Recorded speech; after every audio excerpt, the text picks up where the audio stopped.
Ready?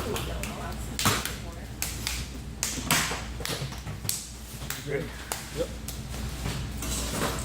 Okay, this is just going to be a review of what we did last Monday night and what we're going to be doing next Monday night. So what I've got here is about a half a pug, 2 pounds, a little bit more.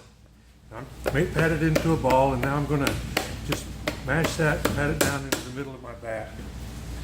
Now we remember that we want to try to keep everything braced as we're going through this as much as we can, so that you can use the bones of your arms and pads of your hands to give you purchase on the clay to get it centered. So the very first thing we're going to do is put a little water on here.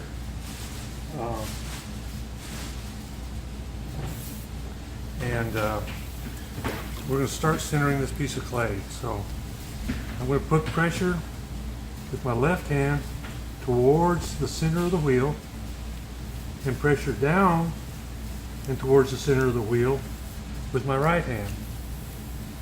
Again, I'm using as much bracing as I can against my body, against my legs, and my hands are touching each other as much as they can to make a solid unit where that clay can only go to the center of the wheel.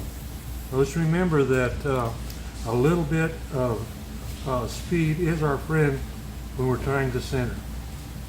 So now we got that centered into a nice shape, kind of a little mushroom cap shape that I like. A little undercut there, a little divot here so I can put a little bit of water in. Now we're going to open our hole. I usually use both my fingers, or my thumbs, to press a hole in the middle. My hands are riding on the wheel head, my hands are riding on the clay, and now I'm going to take both thumbs and just push straight down towards the wheel head. Now you can use one finger. It's just trying to find something that is comfortable for you when you do this. We're going to go down within about a 1/4 of an inch of the wheel head.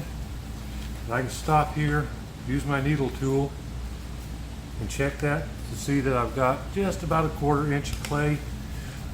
That'll be the base of our pot. Now I'm going to take my fingers and use these 2 fingers.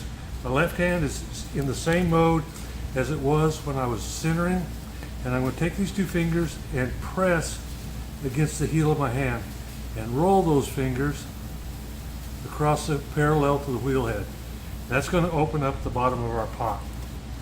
Now I'm going to take my one finger here and just compress the bottom of that, give it some strength. You can do it with 1 finger, 2 fingers. Sponge works well. Just find something that's comfortable for you. Okay, now we're ready to start pulling up. At this point, we change hands. Your left hand goes inside the pot. Your right hand is on the outside. Now I'm at about 5 o'clock, and I'm going to take and push in with my hand on the outside and my fingers on the inside. So I'm just going to push in until the clay starts to give, and I'm going to rotate off of my elbows and come up, emphasizing going up and towards the center of the wheel. Get to the top. I'm going to compress that top edge to keep it true. Take a little clay off the bottom here to give me purchase. And then I'm going to go again. Press in, lift up, slowly. You notice the rings, nice and evenly spaced. Going at a good, comfortable pace that allows the clay to do nothing but climb straight up. Again, I'm going to compress the top, take a little clay off the bottom, and go one more time. Same deal. Until the clay starts to give. Lifting up, pushing that clay up and towards the center of the wheels. Notice that we have a bit of a cone-shaped piece where the top is in. It's much easier to take the clay out than it is to take it in. So I'm going to make one last pull.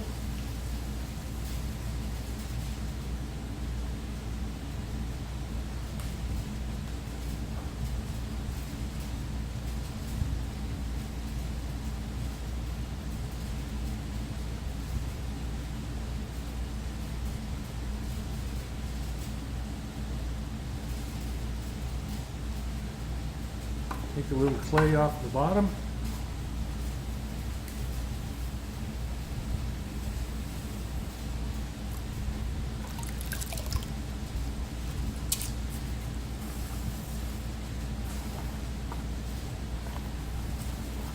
And we have a basic cylinder from which we can make anything that we're going to make on the potter's wheel.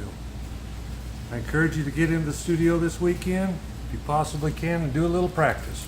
We'll see you Monday night.